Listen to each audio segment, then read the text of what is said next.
એટલે ઓલા જિગ્નેશ અને જે માનતા હોય એના દાદા બોલો એલા ભાઈ મેં તેના માટે બોલવાનું હોય જ નહીં.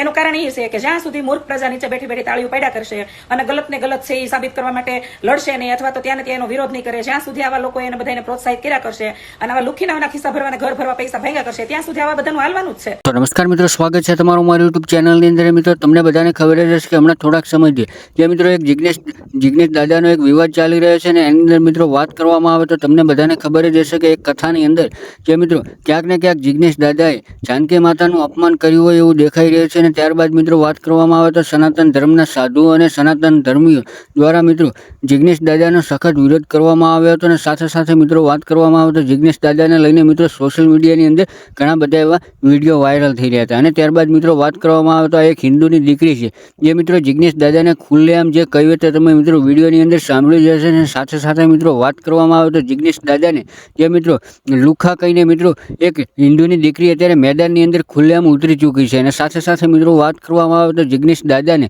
જે કહ્યું તે તમે વિડીયોની અંદર સાંભળ્યું જ હશે.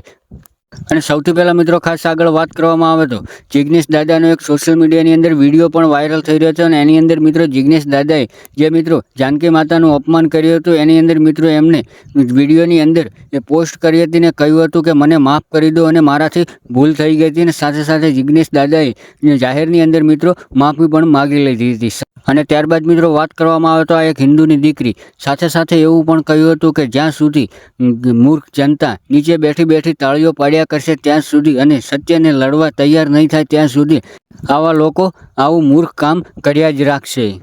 પણ એની પહેલાં મિત્રો ખાસ આગળ વાત કરવામાં આવે તો જો તમે અમારી ચેનલ ઉપર પહેલી વાર આવ્યો તો ચેનલને સબસ્ક્રાઈબ અને વિડીયોને લાઇક કરવાનું બિલકુલ ભૂલતા નહીં. અને સાથે સાથે મિત્રો વાત કરવામાં આવે તો તમને બધાને ખબર જ હશે કે જિગ્નેશ દાદા એક મોટા કથાકાર છે.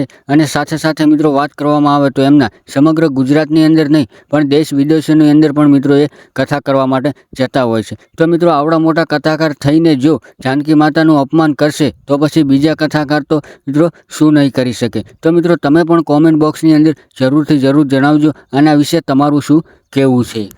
પણ અત્યારે તો મિત્રો વાત કરવામાં આવે તો આ વિવાદની અંદર જિગ્નેશ દાદાએ આ જાનકી માતાના અપમાનને લઈને ખુલ્લેઆમ મિત્રો માફી માગી લીધી છે. અને સોશિયલ મીડિયાની અંદર એક વિડીયો પણ મિત્રો વાયરલ થયો હતો.